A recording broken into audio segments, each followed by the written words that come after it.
ए दुल्हा जी गोड़ के धोवाई जल्दी जल्दी 1051 रुपया निकाली। आई हो दादा, लगता बड़ा जिद्दी बिया देवही के परी। ए साली जी 151 रुपया देहब, लेवे के बाद तलिही ना तो हो ना मिली। अरे साखी, लगता कि दुल्हा के पास पैसा नइखे, तो चल गाड़ी सुना के असूल कर लिहल जाओ।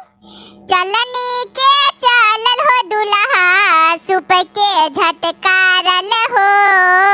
छोलनी के दागल हो दुल्हा, लगला दुगार हो, छोलनी के दागल हो दुल्हा,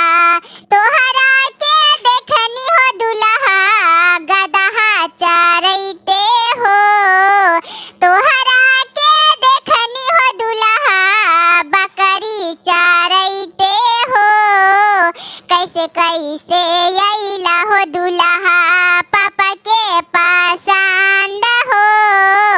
कैसे कैसे अइला हो दुल्हा, भैया के पसंद हो, पापा के अखिया कटले रहे मधुमक्खिया हो, ओही आँखी अइली है साली, पापा के पसंद हो, तोहरा के देखनी हो दुल्हा, मछरी मारैते हो, तोहरा के देखनी हो दुल्हा,